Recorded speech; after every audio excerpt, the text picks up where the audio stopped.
Le 6 mars 1943, le général de division George S. Patton Jr. entra dans le quartier général du 2e corps américain, en Afrique du Nord. Le bâtiment était silencieux. Les officiers se déplaçaient dans les couloirs avec l'incertitude traînante d'hommes qui savaient qu'ils avaient échoué. L'atmosphère était lourde de défaite. Puis Patton arriva. Il portait un casque poli, des revolvers à poignée d'ivoire et une expression qui rendait nerveux tous les officiers du bâtiment. À la fin de son premier jour, plusieurs officiers furent relevés de leur commandement. À la fin de sa première semaine, le nombre atteindrait des dizaines. À la fin de 10 jours, le 2e corps serait méconnaissable. Patton avait été envoyé pour réparer un désastre. Les forces américaines venaient de subir la pire défaite que les forces terrestres américaines avaient connue en Afrique du Nord. La semaine la plus sanglante que les troupes américaines avaient vue dans la guerre. Une division entière mise en déroute, des images de reddition américaines diffusées dans le monde entier. Eisenhower avait donné à Patton une mission: rétablir l'ordre, rétablir la discipline, restaurer l'esprit combatif d'une armée qui avait été brisée dans un endroit appelé le col de Kasserine.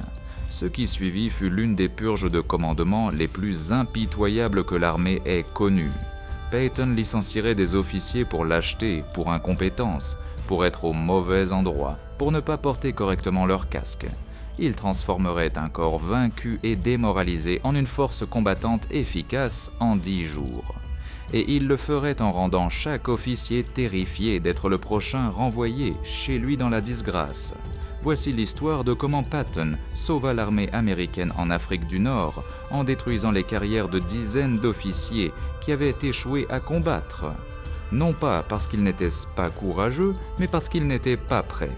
Le 14 février 1943, les forces allemandes sous le commandement du maréchal Erwin Rommel lancèrent l'opération Frühlingswind, attaquant les positions américaines à Sidi Bouzid en Tunisie. Les forces américaines n'étaient en Afrique du Nord que depuis 3 mois. La plupart des soldats américains n'avaient jamais été au combat. Leurs officiers n'avaient jamais commandé de troupes sous le feu. Ils faisaient face à des vétérans aguerris de la Wehrmacht qui combattaient dans le désert depuis 2 ans. Le 15 février, la situation était catastrophique. De jeunes soldats du Kansas et de l'Ohio, à qui l'on avait dit qu'ils étaient les meilleurs au monde, jetaient maintenant leurs fusils juste pour courir plus vite. L'offensive allemande continua. Le 19 février, Rommel envoya sa division de Panzer directement à travers le col de Kasserine. En quelques heures, la défense s'effondra complètement. Le général de division Lloyd Fredendall commandait le 2e corps depuis un quartier général situé à 110 km derrière les lignes de front. Lorsque l'attaque allemande commença, Fredendall ne put coordonner une réponse. Il ne savait pas où se trouvaient ses propres unités.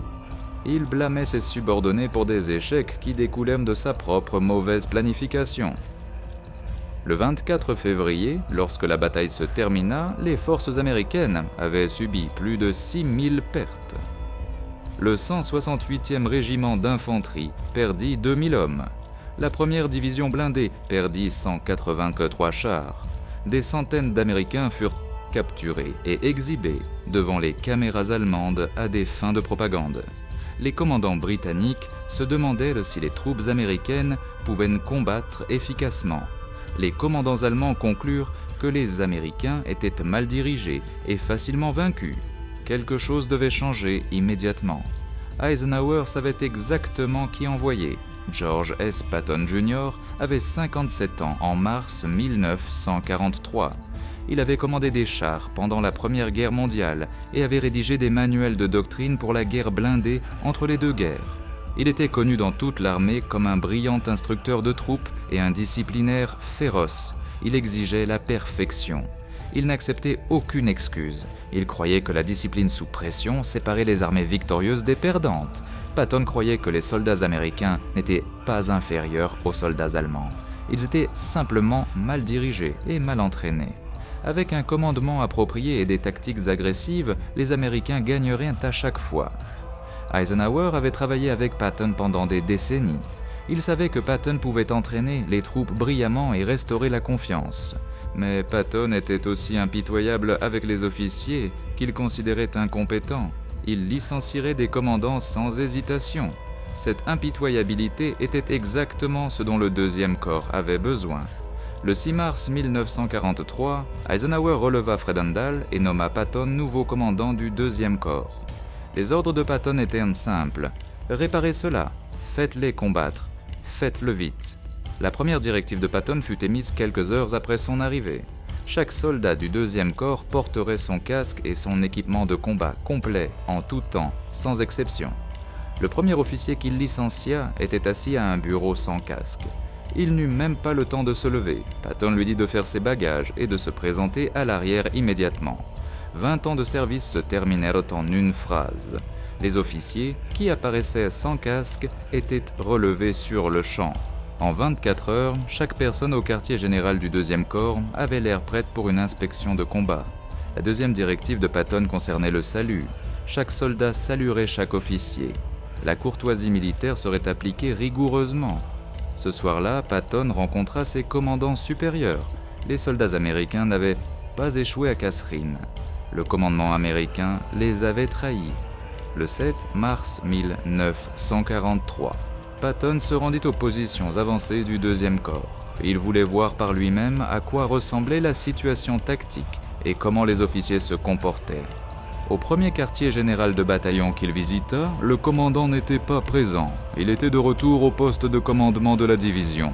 Son officier exécutif ne savait pas exactement où toutes les compagnies du bataillon étaient positionnées. Patton releva immédiatement le commandant du bataillon. Il nomma l'officier exécutif commandant par intérim et lui dit que s'il ne connaissait pas ses positions d'ici demain, il serait parti aussi. À la position suivante, Patton trouva un commandant de compagnie qui avait établi son poste de commandement à 450 mètres derrière son peloton avancé.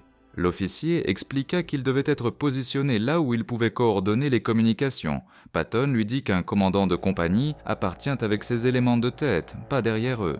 Si vous ne pouvez pas voir ce que vos troupes voient, vous ne pouvez pas les diriger efficacement. L'officier fut relevé et envoyé à l'arrière. Au cours des 3 jours suivants, Patton visita des dizaines de positions. Il licencia des officiers qui n'étaient pas au front. Il licencia des officiers dont les positions défensives étaient mal organisées. Il licencia des officiers qui ne pouvaient pas répondre aux questions sur leur situation tactique. Patton commença également à évaluer ses commandants de division et de régiment. Il les observerait attentivement pendant les opérations à venir. Ceux qui se comportaient bien seraient promus. Ceux qui échouaient seraient relevés. Le général de division Orlando Ward, de la première division blindée, était parmi ceux sous surveillance. Le message se répandit instantanément dans le deuxième corps. Allez au front, connaissez vos positions, soyez prêts à répondre aux questions du général ou vous êtes finis. Chaque fois qu'un moteur de Jeep résonnait au loin, les officiers se crispaient. Ils savaient que Patton arrivait. Ils savaient qu'il n'y aurait pas de deuxième chance. Vous étiez soit un leader, soit vous rentriez chez vous. L'effet sur le moral était complexe. Certains officiers étaient terrifiés, d'autres étaient galvanisés. Les soldats dans les rangs voyaient que le commandement était tenu responsable du désastre de Kasserine. L'armée apprenait une dure leçon. La défaite avait des conséquences. Le mauvais commandement avait des conséquences. Et Patton s'assurait que tout le monde comprenne ces conséquences personnellement. Patton ne se contentait pas de licencier des officiers. Il mit en œuvre un entraînement tactique immédiat pour corriger les problèmes qui avaient causé la défaite de Kasserine. Les tactiques de chars américaines avaient été défensives. Patton changea cela. Les chars seraient utilisés pour des manœuvres agressives et une exploitation rapide. La coordination de l'artillerie avait été chaotique à Kasserine. Patton exigea que les missions de tir soient exécutées en quelques minutes, pas en heures. La coordination infanterie-char était pratiquée quotidiennement. L'infanterie américaine avait paniqué lorsque les chars allemands étaient apparus à Kasserine parce qu'elle ne savait pas comment combattre avec ses propres unités blindées. Patton insista sur la vitesse et l'agressivité. Les forces américaines ne resteraient pas dans des positions défensives en attendant d'être attaquées. Elles attaqueraient en premier, attaqueraient d'effort et continueraient à attaquer. Cette opportunité arriva plus vite que quiconque ne l'avait prévu. Eisenhower approuva la demande de Patton de lancer une opération offensive vers la ville d'El Guettar. l'attaque était prévue pour le 17 mars 1943. Cela donnait à Patton exactement 11 jours depuis sa prise de commandement jusqu'au lancement d'une offensive. Tous les officiers ne furent pas licenciés. Patton identifia des subordonnés qui comprenaient le commandement au combat et les promut à de plus grandes responsabilités. Le général de division Omar Bradley avait été envoyé en Afrique du Nord par Eisenhower comme observateur spécial pendant la bataille de Kasserine. Le travail de Bradley était d'évaluer la situation et de faire rapport sur la performance du commandement. Ces observations avaient été lucides et précises. Eisenhower faisait entièrement confiance au jugement de Bradley. Après Kasserine, Bradley avait recommandé Patton comme l'homme idéal pour réparer le 2e corps. Maintenant, Patton faisait de Bradley son commandant adjoint. Bradley gérerait une grande partie de la coordination de l'état-major, pendant que Patton se concentrerait sur les tactiques et le commandement. C'était un partenariat efficace qui continuerait jusqu'à la fin de la guerre. Plusieurs commandants de bataillons et de régiments qui avaient bien combattu pendant la période plus large de Kasserine furent identifiés pour des postes clés. Des officiers qui avaient maintenu la discipline sous pression. Des leaders qui avaient gardé leurs troupes au combat même lorsque la situation était désespérée. Ces officiers se devinrent le cadre de Patton. Il les plaça à des postes clés dans tout le 2e corps. Ils comprenaient ce qu'il attendait. Ils pouvaient former d'autres officiers aux tactiques agressives. Ils avaient déjà fait leurs preuves au combat. Les décisions de personnel de Patton étaient brutales, mais pas arbitraires. Il ne licenciait pas les officiers au hasard. Il retirait les officiers qui ne pouvaient pas performer et promouvait les officiers qui le pouvaient. Les officiers subalternes et les sous-officiers du 2e corps remarquèrent immédiatement ce schéma. La compétence était récompensée. L'échec était puni. Si vous combattiez bien et dirigiez efficacement, Patton vous promouvait. Si vous échouiez à diriger ou montriez de la lâcheté, vous étiez parti. Cela créa exactement la culture que Patton voulait. Les officiers rivalisaient pour se prouver. Personne ne voulait être le prochain relevé. Tout le monde voulait être reconnu comme l'un des leaders agressifs que Patton valorisait. Le 15 mars, Patton avait commencé à remodeler la structure de commandement du 2e corps. Le personnel du quartier général du corps avait été remplacé. Les commandants de bataillons et de régiments étaient en cours d'évaluation. Mais changer le personnel n'était que la moitié de la bataille. Patton devait encore changer la façon dont ses hommes pensaient d'eux-mêmes. Le changement le plus important que Patton créa n'était pas tactique, il était psychologique. Les soldats américains cessèrent de se considérer comme vaincus et commencèrent à se considérer comme dangereux. Le style de commandement de Patton était délibérément théâtral. Il prononçait des discours profanes. Il projetait une confiance absolue que les forces américaines étaient un as supérieur à tout ennemi. Les soldats qui avaient été déprimés et incertains après Kasserine répondirent à cette énergie. Patton ne chercha pas d'excuses pour la défaite, il ne les dorlota pas. Il leur dit qu'ils allaient y gagner et il s'attendait à ce qu'ils le prouvent. Les patrouilles nocturnes et la posture agressive créèrent un élan.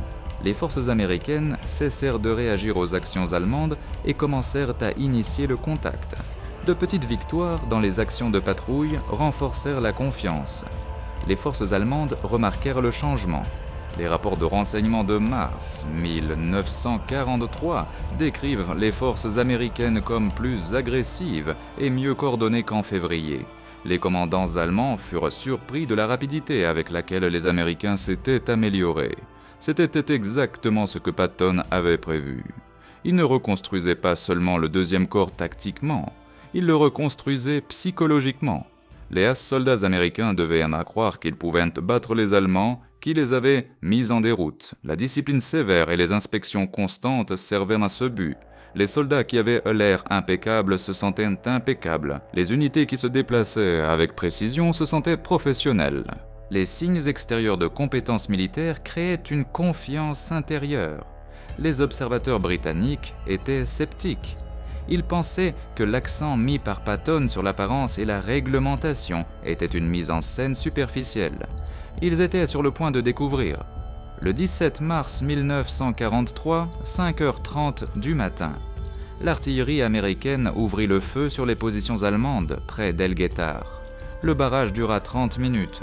Puis l'infanterie et les blindés américains attaquèrent. La première division d'infanterie mena l'assaut. C'étaient les mêmes troupes qui avaient été humiliées à Kasserine. Maintenant, elles attaquaient avec les tactiques que Patton leur avait inculquées. À midi, les forces américaines avaient avancé de 10 km et capturé El Guettar. Le premier objectif atteint avant l'horaire prévu. Le 23 mars, les forces allemandes contre-attaquèrent. C'était le test. Le deuxième corps se briserait-il comme à Kasserine ou tiendrait-il?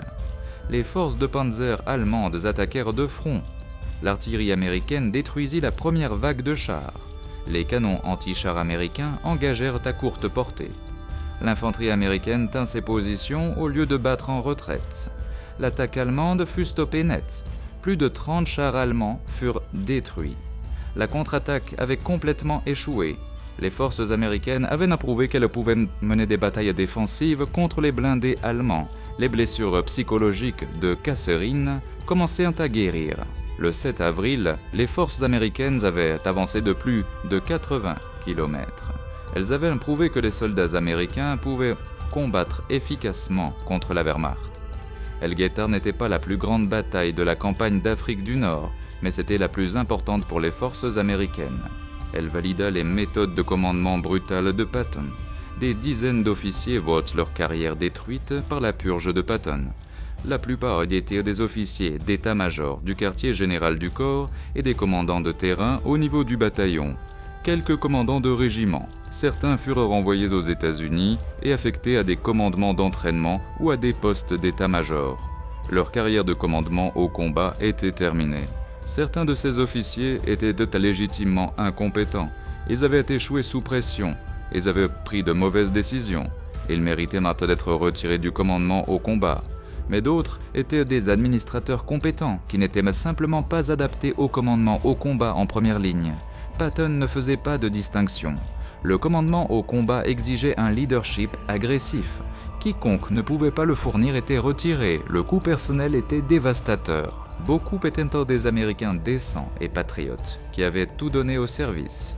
Ils firent leurs bagages au milieu de la nuit et rentrèrent chez eux pour faire face à une vie de questions sur ce qui aurait pu être.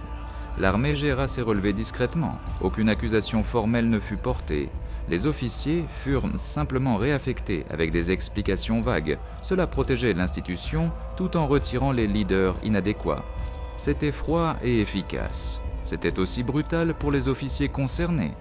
Les officiers qui survécurent comprirent la leçon.